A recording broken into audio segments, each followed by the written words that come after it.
Well, all the festivities in and around the Indianapolis Motor Speedway's 106th rendition of the greatest spectacle in racing are already underway. And returning to the Brickyard, a newest member of a very, very exclusive club is the man that took home the checkered flag for the fourth time in his career one season ago as a part-time driver for Meyershank Racing, joins me here for this very special Wind Tunnel Indy 500 Champions Edition.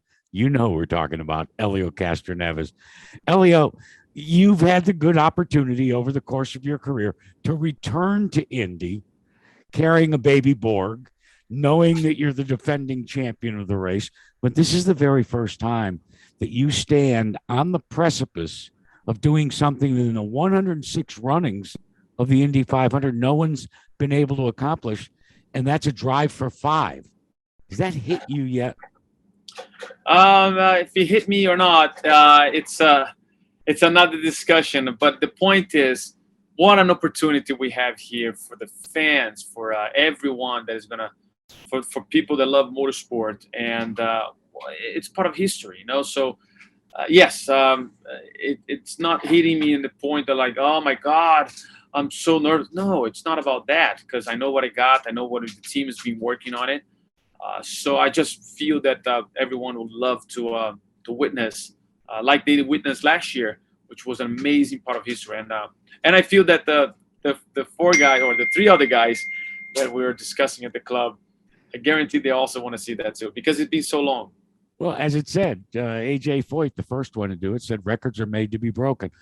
In order to put what you have accomplished as an IndyCar driver in its proper context, I have to take you back to what, for all of IndyCar Nation, was a very, very dark time at the end of the 1999 season.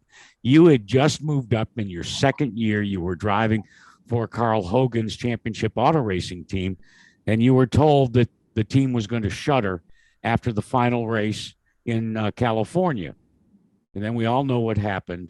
The man that Roger Penske had chosen, Greg Moore, met his death in an incredibly terrible accident. And all of a sudden, someone came knocking at your door, needing to sign you immediately to a contract to arguably at that time, and maybe even now, the first chair in racing, and that is Team Penske.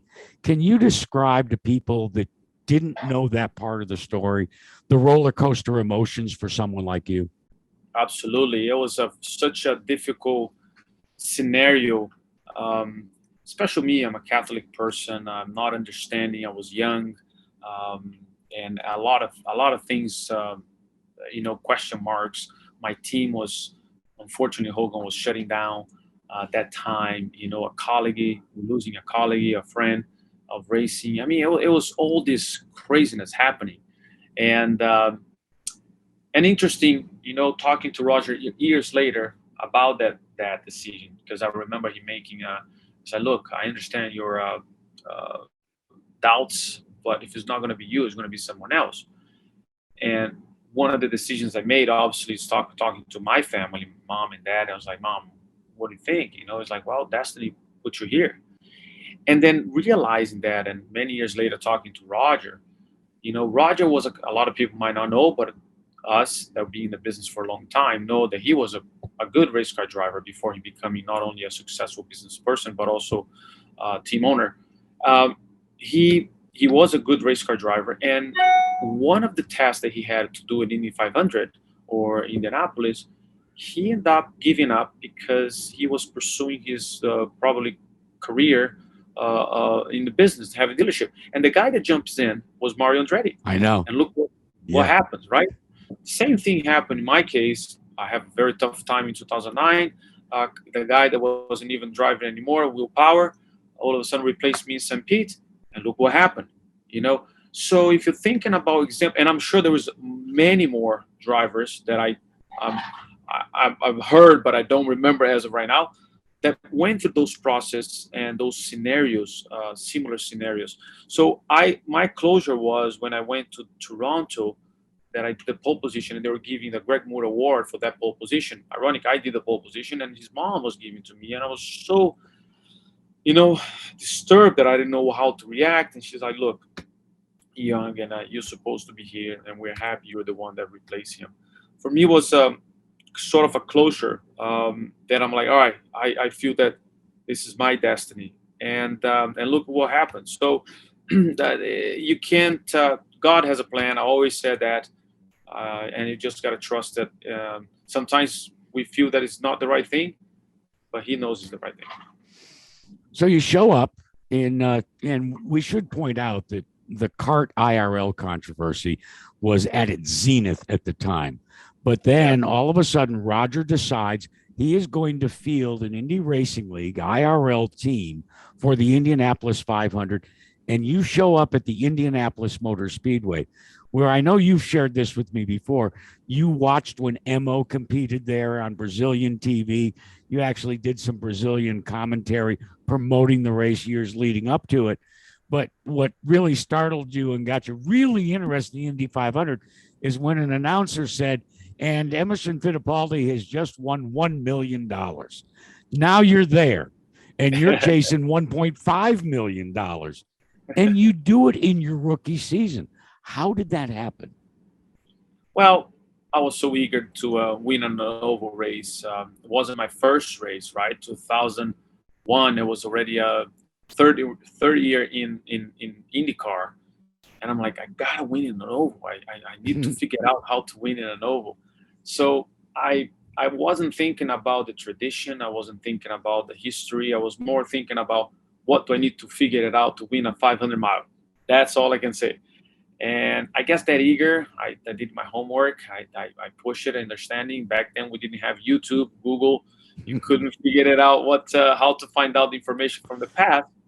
And why not go straight to the source? Talking to our senior, John Rutherford, in my case, Rick Mears, that worked with me for so many years, and then talking to them all about it and asking questions finally hit me. So, and plus the track, obviously, this place is magical. I mentioned before, and it's true. It picks who is going to win the race, and that's probably the reason I end up winning all these races, because I treat this place with respect, and probably it pays that respect back by giving me some great gifts. You mentioned the advice you got. We're going to talk a little bit about the Rocket as you join his exclusive club and how he mentored you from day one. But Johnny Rutherford has always professed that the Indianapolis Motor Speedway, and I quote, is a living, breathing organism. You've experienced it for over 20 years, and I would think you have to agree, just as you said, it chooses the winner. The winner doesn't choose winning. Correct. And I be part of that myth, let's put it this way. I Yeah. had this car in the past. It was just, I finished second. So it just shows that, yeah, you got to be in the right place at the right time, and hopefully for the best. That Greg Moore incident and the rush to get it signed, it reared its ugly head in a very, very tragic period of time when you discovered, and your people, including your sister, who's just incredible, Katya, and questions about were the proper IRS, et cetera. We all know the story, Helio, but I've asked you this before. When you were there, and because of that, not driving an IndyCar, how tough was it to deal with the possibility that the thing that you had strived to do since you were 10 years old was going to be taken away from you by an omission, and an innocent omission? Yeah, that was the toughest I ever been. I have to say, don't wish this to scenario to anybody, because when you feel powerless, when you feel things outside of your control, when you come to a place that you do the right thing, and you're still being accused by scenarios that some people might just want to political correct, or trying to take advantage of the situation. And for me, it was very, very, very disturbed. But I was very thankful for the justice in America. that we were able to have a very fair trial and prove ourselves in front of everyone that we did absolutely nothing wrong. And but the stress goes inside. It just makes you realize what you have is more than just, you got to be appreciated. You got to be opportunities that shows up in front of you. You got to embrace with your both hands, arms, and keep it going. Don't it changed a lot of my perspective. Always being positive, don't get me wrong, but those scenarios were even make me realize, man, look at this grass, look at the sky, the sunshine, even the rain after yesterday. Even the rain was I'm like, thank God, someone something's going to take advantage of this. So you take advantage of those very dark side and situations to make yourself better. I only bring those kind of sad situations up because there are legions of your fans that only know you as the smiling, fence climbing, animated guy that just absolutely embraces life in the cockpit and outside the cockpit. But I'm glad you put it in the right perspective that it isn't always about the good times. It's the bad times that define the way you appreciate those good times. And it makes you stronger too, right? Yeah. Yeah. I mean, obviously, the whole scenario that I went through is even that I'm trying to focus. I focus in what I know and what I still doing it, which is racing, and that's why I very much believe that you got to hire people in their own field. If you're trying to do something uh, other than what your expertise, you better do your homework, study and trying to find out. But if you don't have time, or if you don't feel that you're going to get that, hire someone. So because Right. that's and do your obviously your homework to make sure that you don't hire just someone saying what it is. But I felt that those difficult moments made me really, really strong. People sometimes mistaking me being a nice guy for being, weak, and it's the opposite. Don't step on my toes, man. I'll fight back. I'm a passion guy, and I'll go for it. If you wanna hustle, or we will make it happen. So, but that's not the case. We're trying to take the highway, and that's why I learned so much with Roger Penske over the years. You just turn the page, move on, and continue doing what you know best. All right. So we're going to turn our attention to the good times because, boy, there are so many of them. You come back in 2002, you win the Indy 500 again. And then in 2009, you join a pretty good club of three-time winners. And all this time, the guy that is mentoring you is a four-time winner of the Indianapolis 500, Rick Mears. What's the best advice that the Rocket ever gave you about Indy? So many, man. Yeah. One of them, remember, is like, to finish first you got to finish. I'm like, let me put that in words. Oh yeah, that makes sense. Like this little silly things, but it makes so much sense to finish first. You're not going to win the race in the first lap. And he's right. He always had some wise and incredible phrases that I use today. There are two kind of races of the Indy 500. People just focus on the race, but qualifying is something that the drivers really, really enjoy, including myself. So, yeah, all the advices that he gave me was absolutely incredible. I still gonna use for until I'm driving. We will continue our conversation with Mr. Four-time, hopefully about to become a history-making five-time Helio Castroneves Indy 500 champion after you listen to these messages.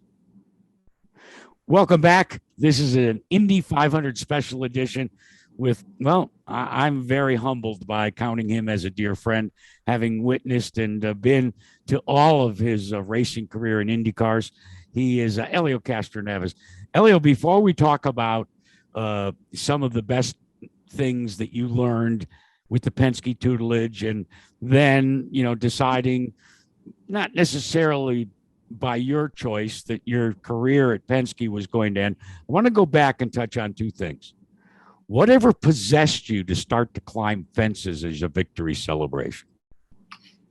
Great question. What possessed me? I guess the adrenaline of winning the race. I had no intentions, no plan at all to climb the fence, and it was a pure mistake that I was supposed to go to victory circle and end up in a finish line.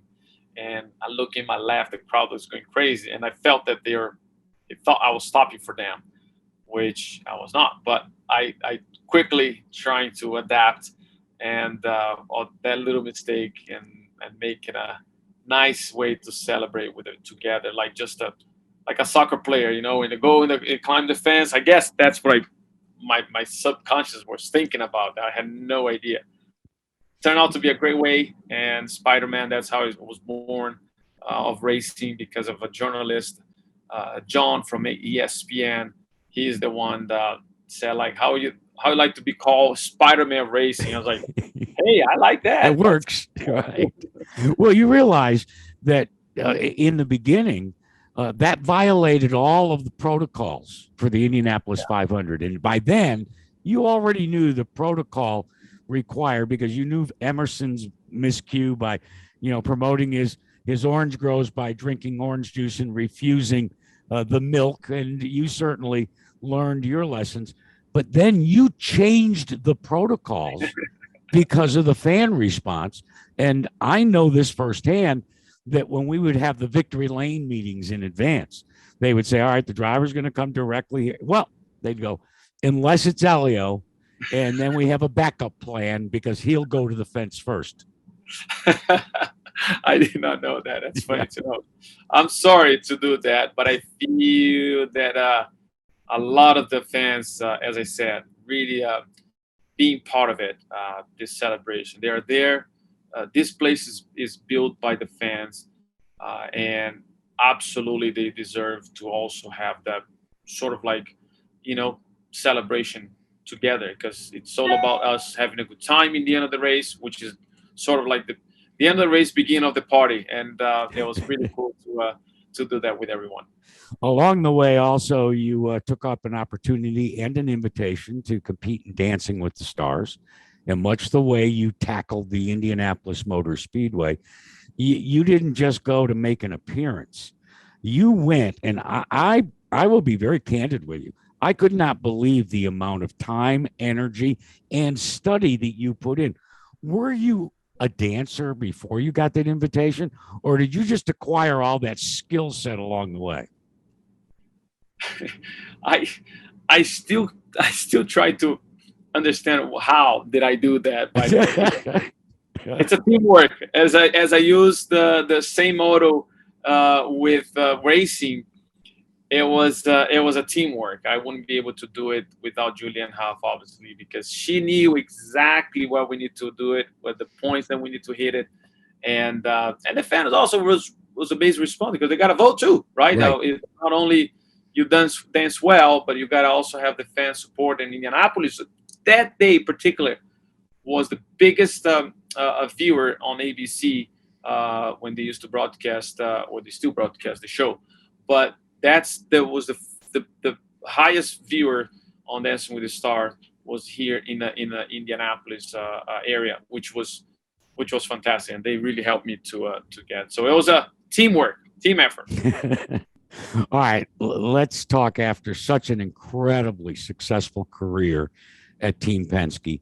Roger comes to you and doesn't fire you. That first of all, that's not Roger's way. You were already business partners with Roger, selling cars, but says to you, it's the IMSA Sports Car Championship program that he wants you to focus on. How difficult was that? Because you live, breathed IndyCar racing for so very long. Well, the way he said it and the way he's been supportive of my career, the way they, not only Roger, I'm talking about the entire family and the organization. It was sort of like, okay, they are, cutting down one car, focusing one other program. There is a space for me to still grow and keep it going, which I love it. I said, let's try one more year. Let's just one more year. One more. Come on, like, coach. he said, this is now. I mean, you can do whatever you want to do it. But I felt I wasn't needed in sort of being part of the program to help to keep it grow with the Arute sports car team, which was great. I always loved sports car. Don't get me wrong. I always want to race in different sort of series. And that was my opportunity. So I said, you know what? They're shutting down the one car, the number 3 program for whatever, how many years they're going to be. I would just go for it and see what happens. Stick. And that's also another advice from Rick Mears. It's like, stick with, because he knows where to go here. And I did. I decided to stay. But when they shut down the program, with Arute program, I'm like, wow, what am I going to do? I don't want to stop. I want to keep it going. I love to stop with Roger because we've been for so long together, but I just don't want to do it. And when he said, like, you're free to choose other options, and I said, all right. And in fact, he even helped me with Meyer Shank Racing to discuss some of the business, to discuss some of the contract as well. And it was great. It was and now we're even more friends than probably employee, from his company, which is a better way too. Tell me about the first call from Jim Meyer and from Michael Shank trying to cobble together that limited schedule for Helio Castroneves. Well, I was pushing it. I was like, we got to do full season. We can't do just a few races. It's difficult. You don't understand. And I have to say, it was very difficult. I respect a lot of the drivers that do one-off to adapt, sit down the car and not knowing much what the car is going to give it to you. It was very difficult. But I was thankful for the experience that I have, able to tailor the car the way I wanted and be able to do it. But that phone call was great. Jim was really nice. He has all good things about it to talk about, not only Roger, but they were really like, what do we do? We're kind of like, we're hoping that we're going to get that victory circle. And I'm like, well, you certainly know that I'm going to do my best. And Jack was part of it because he was driving for Meyer Shank Racing. We want to build, making the experience better. And obviously a win makes the connection even more stronger when, especially after the Indy 500. A lot of Rick Mears came into play 1 year ago, Helio, because you were there. But in order to finish first, you first had to finish. The wealth of experience that you received from guys like Rick, but more importantly, your experiences at the Indianapolis Motor Speedway, it struck me that through the early part of the race, and we all know the stat that's so telling, the majority of times the leader at lap 185 is not the winner of the race. So it's that last little segment. How much were you gathering data and trying to just prepare yourself to be able to present the very best when it counted 1 year ago? Well, the data keeps changing over the years, even if it's consistent.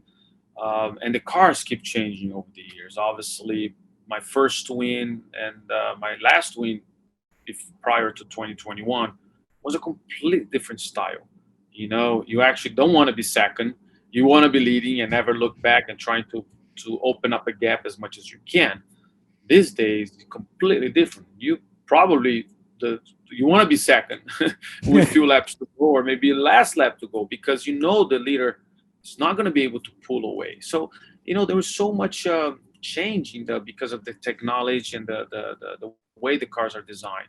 And over the years, it took me a little sort of long time to understand that, right? And to put the puzzles together and things like that. It brought much more the competition closer, so if you have to drive the car in the limit in the past to pull away, now it's sort of like mixed. You got to make sure the car is good in certain areas. So it just changed. And that's why the status, you can't focus so much because it depends how it goes. However, you got to use those informations just to be in the back of the mind, because in a case someone like that happens, you at least know what the outcome will be. Well, we all know the outcome 1 year ago. So let's fast forward to now. They have a 2-day practice session, and you have your baby your car that piloted you to the victory lane in the fourth 500. It had been gone over, massaged, and it was a pretty hot ride. And then, because of a sealer on the pit out road, it found itself in the outside of turn number 2 with one Helio Castroneves with his hands on the top of his helmet, thinking, "Oh my God, what have I just done?" Describe those emotions. Yeah, I was trying to show the fans the number 4, and when I was going, Oh, yeah, right. I keep hitting the windshield. I was like, oh, back then we didn't have the windshield. It's like it's just. And then I was like, all right, screw it. That's just I can't believe what we just did. It was which was amazing. It was awesome feeling. First thing I'm thinking about is like let's climb the fence. I actually kept it really fast, to be honest. I wasn't normally you release, you celebrate. I'm just like I kept going a fairly amount of speed, I have to say. And I just want to make sure Mike, and I remember Mary Beth, which is Mike's wife. Right. She brought the and I keep saying, bring the pink powder. Pink powder. Yep. Pink powder. As I was just because we had we want to make the milk pink color, which is the colors of our team and our sponsors, Auto Nation, and in memories, obviously, of why they are, because of the awareness of breast cancer. So we want to make sure, like, bring the pink powder and to mix with the milk, and man, it was absolutely awesome. One final question. It was something, and I promised at the beginning we were going to talk a little bit about the Peacock Channel's incredible gathering of the 4-time winners of the Indy 500, better known as the Club. Great job by Doug Bowles, the president, and thank heavens it was before we lost Al Unser Sr. after a 15-year battle with cancer. But you revealed something, and I couldn't believe it. Tell the story so that we can tease for people to watch the Club. You win the Indianapolis 500, and you had a little bit more heavy foot on the streets those days, and you got a citation for speeding. And what people don't realize, in the state of Florida, you can have that removed by going to traffic court. Traffic school. I want to know what that traffic school experience was like and what you thought. Yeah, it was really funny. I unfortunately, young, and you might have a sports car, and you might let that noise speed away. I just didn't want to have any issues. See, that's how right I am. Oh my God, I got a speeding ticket. I got to remove that from my driver's license. And what do? Go to the driving school, and the first thing, sitting on the table on the desk, and they had the TV. Back then was not even flat screen. It was like tube TV. That's how old it is. And they press, you guys gonna watch it out. Some of the folks that think you guys are fast, but you gotta listen to these people that they know what they're talking about. And it was Al Senior and Al Junior, literally talking about winners of the Indy 500 and telling us that we shouldn't be speeding. And I'm like, wait, I won the Indy 500. Come on, I should be there. You should have gotten a pass. Yeah, you should have gotten a pass. I did pass the school, by the way. I didn't get the points because I went to the school, of course. But I did tell the teachers, by the way, I just won the Indy 500. And what did they say? It didn't help. He was like, no, I'm not sure. So, no, we didn't have Google back then. That's right. So they're like, yeah, I'm not sure. I bet what they're thinking about if they remember that day. Well, I went to traffic school in Florida too, so we share that. Listen, this has been absolutely probably one of the most enjoyable parts of Wind Tunnel in the 2 years that I've done it. You are a genuine human being. Forget about what you accomplish in a race car. And as I said, I'm very, very humbled by the simple fact that you took me into your circle and that you shared things and thoughts about life. And I wish you, your entire family, nothing but continued success, but most importantly, a continued sense of everything happens for a reason. Helio, thanks so much. And listen, go get him in the 106, okay? I will, brother. No worries. Hey, we'll wrap things up after you listen to these messages.